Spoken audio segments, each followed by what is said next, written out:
네, 올해부터 이 매일 성경 큐티 본문이 바로 신명기 말씀입니다. 우리가 이 신명기 말씀으로 큐티를 하고 있는데요. 신명기는 이스라엘이 하나님의 백성을 부름을 받고 또 구원을 받아서 예배를 드리고 이 주와 동행하는 하나님의 언약 안에 있는 백성임을 선포하는 책입니다. 제가 방금 말씀드린 이 내용이 이 문구가 사실은 모세 오경을 요약하는 그러한 문구입니다. 하나님의 백성으로 부름을 받고 이 창세기의 내용이고요. 그리고 구원을 받아서 출애굽기의 내용입니다. 이 출애굽기의 내용은 하나님께서 이스라엘 백성들을 건져 주시고 구원하여 주셔서 나의 백성을 삼는 것이 바로 출애굽기의 내용입니다. 그리고 구원을 하신 후에 어떻게 예배를 드려야 되는지 설명하는 책이 바로 레위기의 말씀의 내용입니다. 그렇게 하나님께 부름을 받아 구원받은 이스라엘 백성들이 하나님을 예배하면서 주와 동행하는 여정을 기록하고 있는 것이 민수기의 말씀입니다. 그리고 이제 하나님께서 약속하신 땅, 그 약속의 땅을 앞에 두고 하나님의 언약 안에 있는 백성임을 다시 한번 선포하고 있는 것이 바로 신명기의 말씀입니다. 신명기에서 모세는 3번에 걸쳐서 설교를 하고 있습니다. 이 설교는 하나님께서 모세를 통해 이스라엘에게 이미 주셨던 말씀을 복습하고 있습니다. 다시 말하면 구원을 하나님께서 부르시고 출애굽기에서 또 구원하신 후에 하나님께서 주신 이 율법의 말씀, 모세를 통해 시내산에서 주신 1차 율법의 말씀을 다시 한번 복습합니다. 그래서 신명기 말씀을 보면 십계명과 율법들이 반복되는 것을 우리는 볼 수가 있습니다. 이제 40년 동안의 광야 여정을 마치고 이 가나안 땅, 약속의 땅에 들어가게 되는데 그곳에서 어떻게 살아가야 하는지 정말 하나님의 말씀으로 다시 복습을 하고 그리고 앞으로 어떻게 살아가야 되는지 예습을 하고 있는 것이 또한 신명기의 말씀입니다. 이 책 제목에서도 뜻이 잘 나와 있는데요. 여러분, 이 신명기라는 뜻 우리가 정말 잘 외우고 하는 이 책 제목이긴 한데 이 신명기의 뜻이 이 책 제목의 뜻이 무엇인지 혹시 아십니까? 한자어인데요. 신명기의 신은 거듭신, 다시 신이라는 뜻입니다. 그리고 명은 명령명, 계명명입니다. 그래서 신이라는 것이 우리가 신이라고 생각을 하면 뭐 새로운 명령인가 이렇게 생각을 하셨을 수도 있을 것 같습니다. 그런데 그것이 아니고 계명을 거듭 설명하는 책이라는 뜻을 가지고 있습니다. 거듭해서 하나님의 명령, 하나님의 율법을 기록한 책이라는 뜻을 가지고 있는 것이 바로 신명기의 뜻입니다. 이 신명기에는 대부분 이 모세를 통해 시내산에서 이미 주셨던 율법의 말씀이 반복해서 나옵니다. 출애굽기 20장에서 나왔던 십계명이 바로 신명기 5장에서도 등장하게 되고 이 신명기 말씀을 통해서 율법을 십계명을 다시 한번 선포하는 것을 볼 수 있습니다.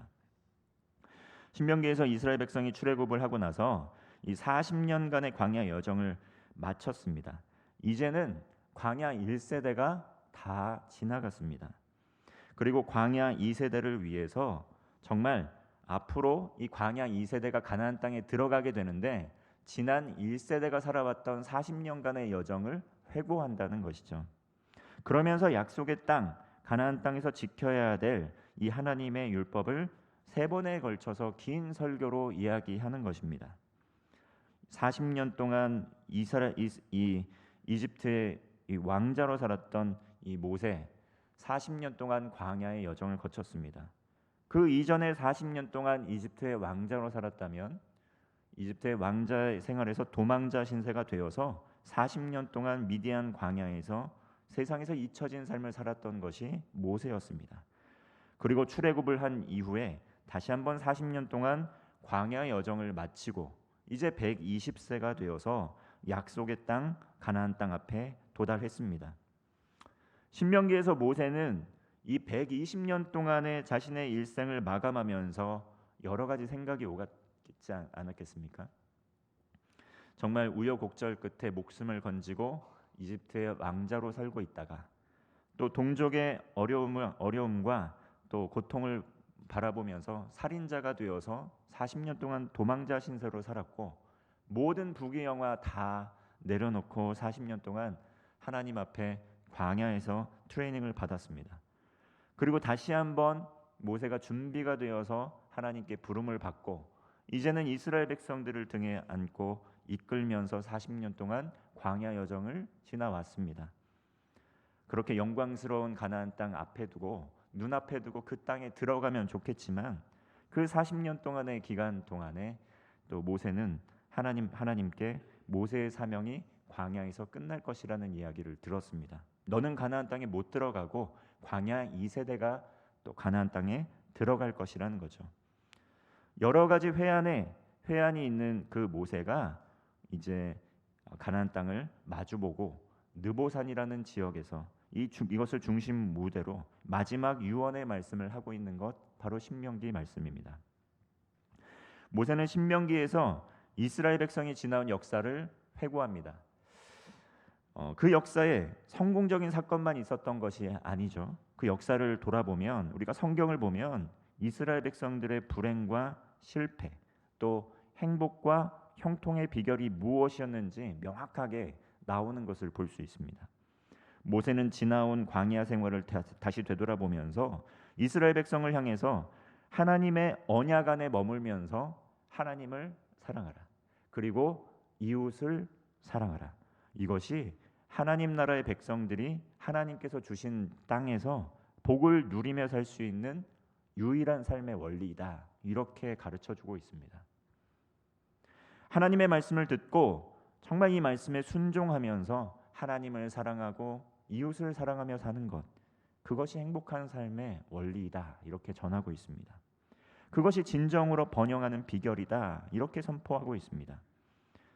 뿐만 아니라 신명기에서는 하나님의 말씀을 떠나서 만약에 이렇게 살지 않고 스스로 주인이 되어서 하나님을 사랑하지 않고 이웃을 사랑하지 않고 불순종하며 살아갔을 때에는 반드시 실패하게 되고 불행한 삶을 살게 된다는 것을 다시 그 역사를 통해 증거하고 있습니다.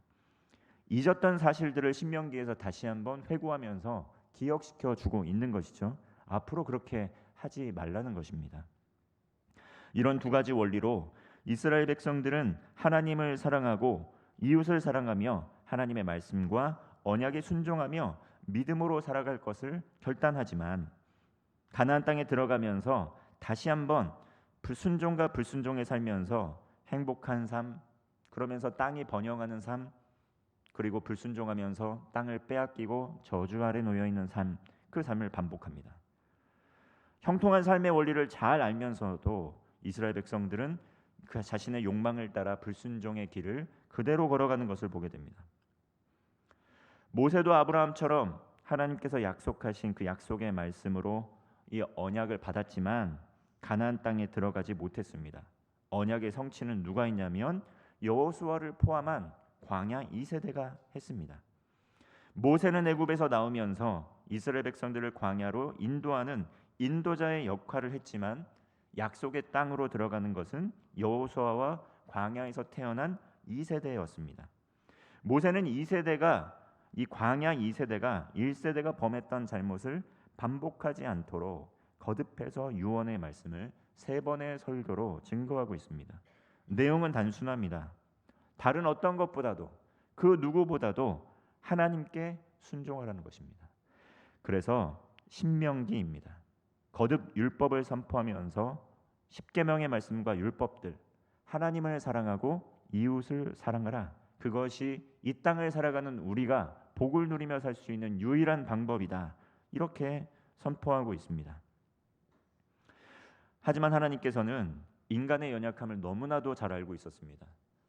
아직 우리가 묵상을 하진 않았지만 이 광야 2세대 역시 이렇게 말씀을 듣고 선포하고 이스라엘 백성들을 이끌어갔던 여호수아 세대가 지나가고 나서 다시 한번 불순종과 순종을 반복하면서 결국 불순종해서 약속의 말씀을 어길 거라는 것을 알고 있었습니다. 신명기 31장 16절의 말씀 보겠습니다. 또 여호와께서 모세에게 이르시되 너는 내 조상과 함께 누우려니와 이 백성은 그 땅으로 들어가 음란히 그 땅의 이방신들을 따르며 일어날 것이요 나를 버리고 내가 그들과 맺은 언약을 어길 것이라. 하나님께서는 모세를 통해 말씀하십니다. 지금 이 신명기의 말씀을 통해 정말 하나님을 사랑하고 이웃을 사랑하라고 거듭해서 강조하고 말씀을 하지만 결국에는 이 세대가 지나가고 나면 또 망각하고 잊어버리게 될 것이다. 그리하여 이스라엘 백성들은 결국은 하나님께서 허락하신 땅을 잃어버리게 되고 또 하나님을 순종하지 않음으로 인해서 복을 누리지 못하고 저주 아래 사는 삶을 살아가게 됩니다. 차례대로 북이스라엘, 남유다 이렇게 멸망을 했다는 것입니다.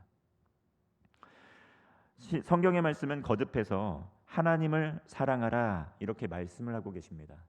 심지어 신약 시대에 이르러 예수님께서는 끝까지 포기하지 않으시고 끝까지 사랑하시는 사랑의 본을 요한복음 13장에서 보여주십니다.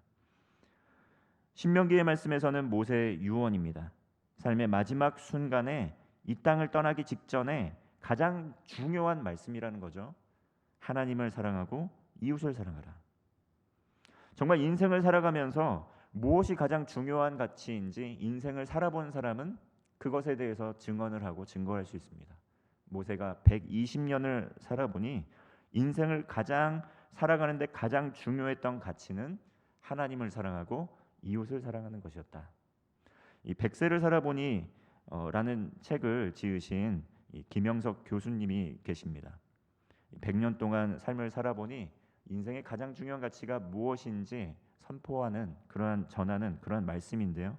그 지혜의 말씀들을 많은 사람들이 또 나누고 듣고 또 감동을 받는 것들을 보게 됩니다. 이처럼 삶의 마지막 순간 가운데 자신이 무엇이 가장 중요했던 것인지 때로는 감사가 나타나기도 하고 때로는 후회가 나타나기도 하는데 오늘 모세는 이 신명기 말씀을 통해 인생의 가장 중요한 가치가 하나님을 사랑하는 것이다, 이웃을 사랑하는 것이다, 하나님께 순종하는 것이다 라고 선포하고 있습니다. 이처럼 인생의 가장 중요한 가치를 우리가 알고 정말 이게 모세의 가치일 뿐만 아니라 우리에게도 중요한 가치라는 것을 알고 이 가치를 믿고 믿음으로 살아가게 된다면 정말 우리는 성공적인 인생을 살아갈 수 있습니다. 그런데 아직은 우리의 인생이 끝나지 않았기 때문에 예측할 수 없기 때문에 우리는 끊임없이 의심을 합니다. 물론 아무도 미래를 예측할 수 없습니다. 이 자리에 있는 우리 모두가 어떠한 인생을 살아가게 될지 우리는 예측할 수가 없습니다. 예측하는 미래에 가장 관심이 있는 단체는 우리 개인뿐만 아니라 세상에서는 여러 단체들이 있습니다. 정말 먼저는 교육계 또는 종교계 또 미래학자들, 기업들 있는데요. 여기에 미래를 예측하기 위해서 가장 많은 돈을 투자하고 또 많은 노력을 기울이고 있는 것은 기업일 것입니다. 왜냐하면 자본도 있고 그것을 위한 연구할 수 있는 여러 가지 기반들이 있기 때문입니다. 이 미래를 예측하기 위해서 기업은 온 관심을 기울이면서 최선의 노력을 다합니다.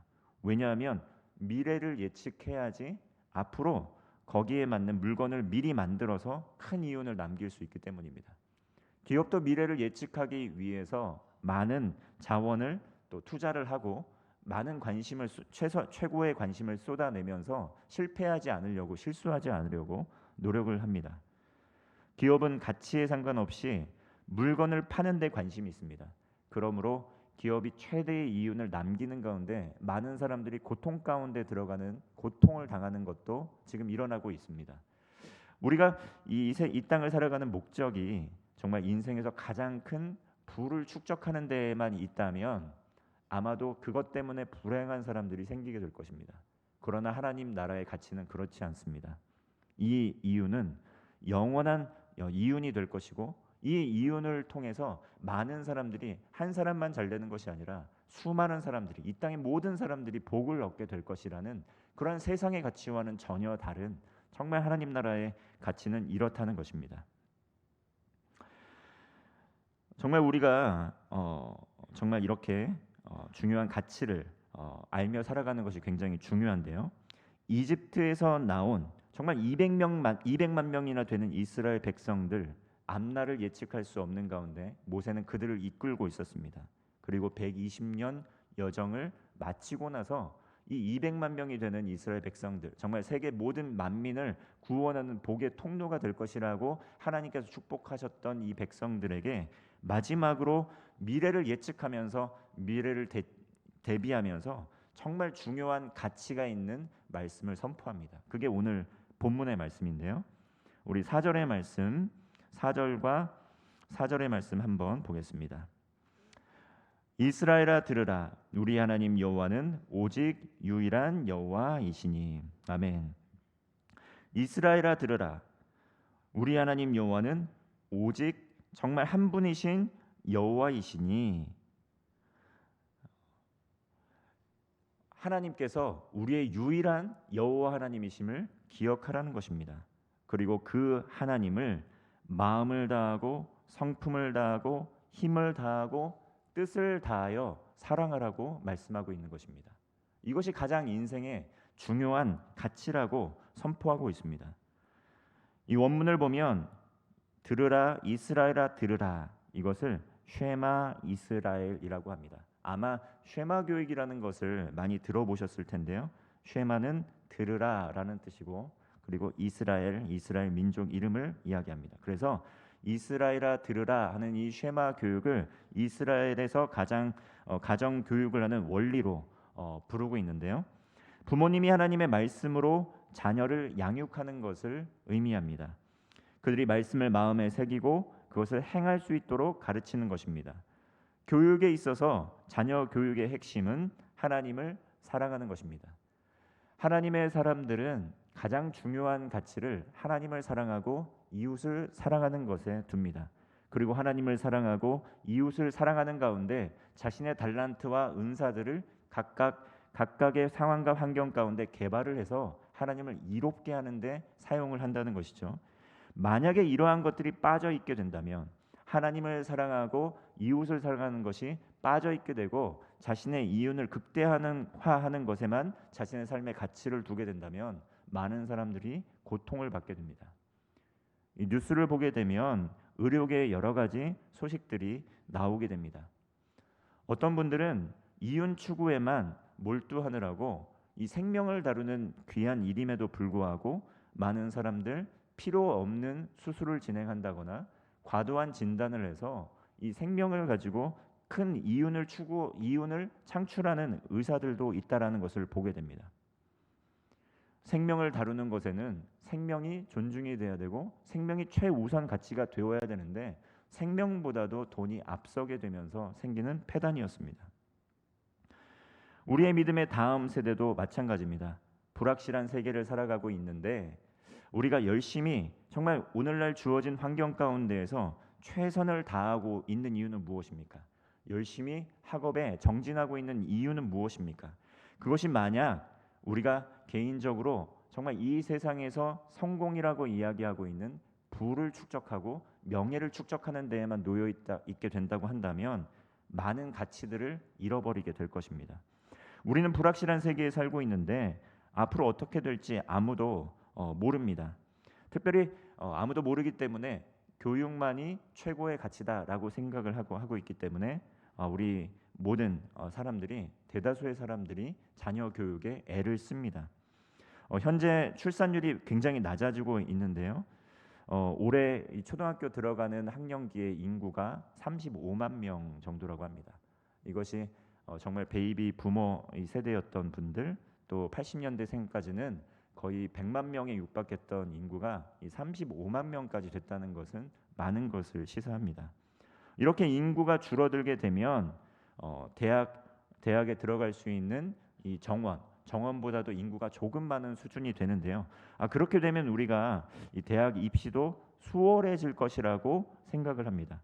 그런데 오히려 이 대학 입시를 앞둔 아이들의 경쟁이 치열해지고 있다는 소식을 듣습니다. 이 언뜻 생각하면 잘 이해가 안 되는데요. 한번 이유를 살펴보니 과거에는 지방의 주요한 대학들에도 역량 있는 학생들이 분산이 되어서 잘 입학을 했는데 이 오늘날 인구가 아주 줄어들다 보니까 이 지방에서 지방 학교를 입학하는 학생들보다는 서울 또는 경기권에 있는 입학하려는 학생들이 대다수라는 것입니다. 그래서 예전에는 각각 지역의 학생들과 경쟁을 했다면 오늘날에는 이 전국 단위로 전국적으로 경쟁을 해서 서울 경기권 대학에 들어가는 상황이 됐다는 것이죠. 그래서 이렇게 치열하게 정말 학생들이 대학 입시를 준비하고 있다라는 글을 읽었습니다. 그래서 옆집 아주머니가 아이를 어디 학원에 보내고 있다고 하면 정말 어렸을 때부터 불안해지기 시작하는 겁니다. 우리 아이가 뒤처지면 어떡하지?